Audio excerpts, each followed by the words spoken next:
কোনো শর্ত নাই যে খাসিটা মোটা তাজা হতে হবে, এরকম নয়। ন্যাংরা হোক গানা অসুবিধা নাই, দিয়ে দেন। আকিকা আপনি দিবেন সপ্তম দিন। এবার সপ্তম দিন যখন দিলেন, তো দেওয়ার পর ওয়াইহুলাকু রাসুহু, তার মাথা নেড়া করতে হবে। মাথা নেড়া করবেন সপ্তম দিন। দিয়ে কী করবেন? ওই চুলটা একত্রিত করে আপনি ওজন করে নিয়ে আসবেন। ওজন করে যে যা দাম একটা দিরহাম অনুযায়ী দিয়ে দিতে হবে। একটা গেল। নাম্বার 3, ওয়ায়ুসাম্মা, এবং ওই সন্তানের জন্য ভালো নাম রাখবেন। কি বললাম ভাই? ভালো নাম রাখবেন। আপনি ভালো নাম রেখে দিচ্ছে জনি। বেটা ছেলে না বেটি ছেলে শালা বুঝাই যায় না। জনি, মনি, রনি, টিঙ্কি, ফিঙ্কি, ঠুঙ্কি, যত যা নাম আছে এগুলা আবার কোনো নাম হলো, অনেক নাম আছে। মানুষ রাম রাখতে গিয়ে রাখে না। বিষ্ণু বলছেন, তোমার সন্তান তোমার কাছে এই 3টি মোকাম্মাল জিনিস পাবে। যদি এই সন্তানকে এই 3টা জিনিস যদি না দেওয়া হয়, অন্য হাদিসে আছে ওই বাপ মাকে কিয়ামতের দিন তাকে কাঠগড়ায় দাঁড়াতে হবে। কেন তাকে এই তার পাওনাগুলো দেওয়া হলো না? ভালো নাম রাখতে হবে বন্ধুরে। শুধু খালি আরবি কোরআন দেখে নাম রাখবে এমন নাম। পাশে আলেম আছে, কিংবা আপনি মৌলানা আছে, মসজিদের খতিব আছে, আপনি ওকে জিজ্ঞাসা করবেন, মৌলভী সাহেব আমার বেটা হয়েছে, আমার নাতনি হয়েছে, নাতি হয়েছে, তো একটা সুন্দর নাম বলে দেন, আমি সুন্দর নাম আপনার অনুযায়ী রেখে দেব। কিন্তু মানুষ কত বোকা। ভালো যদি নাম রাখছে, কি নাম রাখবে? একজন বলছে যে হার লাতির নামটা রাখেন তো, কি নাম রাখবো? তো ভালো নাম কি হতে পারে? আব্দুল্লাহ, আব্দুর রহমান, সুন্দর নাম এগুলা। তো এর চাই তার ভালো নাম কি লিবে? তো বলছে মৌলভী সাহেব আপনিও বুড়া গেলা নাম কয়েছেন, দুনিয়াতে নামের শেষ নেই, এগুলো নাম রাখেন, ভালো নাম কহেন। তো কয়েছে জুবাইর রাখেন। বলছে হাঁকে যে পাশের বাড়ি যে গো, এমন নাম কহেন যে কেউ রাখেনি। তো মৌলভী রাগ করে ট্যাবলেট রেখে দাও গা। এত ঠিক কয়েছি নাম রাখে না, রাস্তায় বাজারে ট্যাবলেট রেখে দাও গা। তখন ও কয়েছে হ্যাঁ বলবি এরকম করে কয়েছো কেন? বাড়ি চলে গেছে, বুঝলেন না? নাতির লেগে নাম যদি খুঁজছে, তো ও আপনার গুগল সে সার্চ দিচ্ছে। তো গুগল সে সার্চ দিতে দিতে দিতে দিতে নাম ঢুঁড়তে ঢুঁড়তে ঢুঁড়তে বুঝে নতুন নাম রাখবেও। তো এই একটা নাম পেয়েছে, তো নামটা হচ্ছে ব্রেন সার। কি নাম পেয়েছে বললাম? ব্রেন সার। নাম তো দারুণ। কেউরি নাম আছে জিতগেছি, ব্রেন সার নাম রেখেও একদম খুব খুশি। জায়গা খান নাম পেয়েছি, লাতির নাম দিয়েছি ব্রেন সার। নাম হলো। এবার 2-1 দিন পর মৌলভীর কাছে বলছে আপনি নাম রাখতে পারেননি, আমি গুগল থেকে নাম রেখেছি। কি নাম রেখেছেন? তো বলছে হ্যাঁ আমার নাতির নাম দিয়েছি ব্রেন সার। মৌলভী মানুষ তো জিজ্ঞাসা করছে ঠিক আছে আপনি ব্রেন সার নাম রাখলেন, ভালো কথা, কেহরিন নেই। তো ব্রেন সার মানে কি, এটা কি দেখেছে? মানে তো লাগবে। তখন কইছে যে মানে আবার কি রাখবে শিখিত, মানে ফে দেখা হয়নি। নাতির নাম যে ব্রেন সার রাখনু, তোর মানে তো ধরতে হবে ঠিকই। তো কইছে কোথায় নিয়েছেন? কইছে গুগলস। তো গুগলসকেই বলেন যে ব্রেন সার মানে কি বলে দিবে। গুগলসে যখন সার্চ দিছে যে ব্রেন সার কা মানা क्या है, যখন বের করতে যেছে, তো করতে করতে করতে করতে করতে হাসিয়েন না, করতে করতে করতে যদি দেখতে যেছে, তো ব্রেন সার নাম কইছে যুক্তরাষ্ট্রের আমেরিকান একজন বাড়িওয়ালার একটা কুকুরের নাম ছিল ব্রেন সার। দেখেন তো ওর মাথা মিগাজ গেছে, করি আল্লাহ কুকুরের নাম সবচেয়ে ব্রেন সার রেখেছে, তা আমি তো বড্ড ভুল করে দিয়েছি। তো হবে তো নিজে মরলি করে নাম রাখবেন, তো হবে না কেন? ভালো নাম রাখবেন।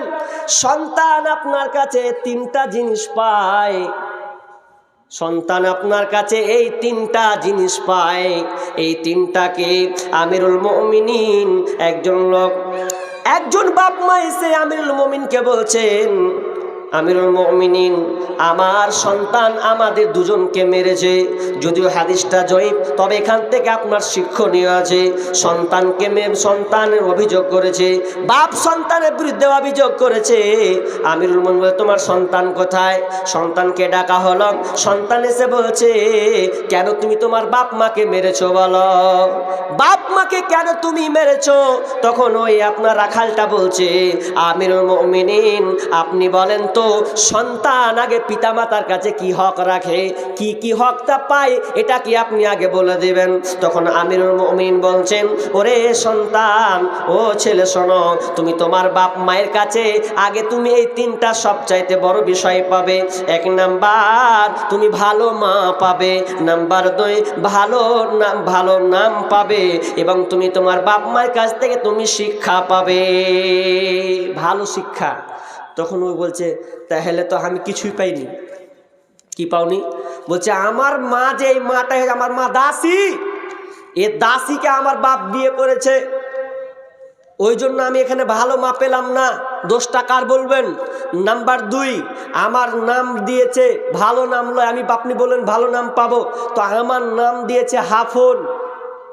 হাফন মানে কি? চামাচিকা। নাম দিয়েছে আমার চামাচিকা, তো মনটা তো এমনি আমার চামাচিকা করছে, মেরে দিয়েছি তো কি আছে খারাপ? বাপ মায় দেখতে পারি মেরে দিয়েছি। নাম্বার তিন নাম্বার হচ্ছে, আমার বাপ মা আমাকে শিক্ষা দেয়নি, আমাকে দিনী ইলমি শিক্ষা দেয়নি। আমি শেষের দিকে চলেছি, লম্বা করছি না।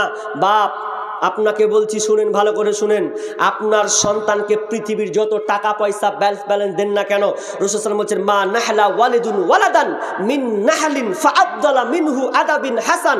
রাসূল সাল্লাল্লাহু আলাইহি ওয়াসাল্লাম বলছেন, তোমার সন্তানকে তুমি যতই কিছু দাও না কেন, ধন সম্পদ টাকা পয়সা যা দাও, সবচাইতে উত্তম দান হচ্ছে তোমার সন্তানকে সুশিক্ষা দেওয়া।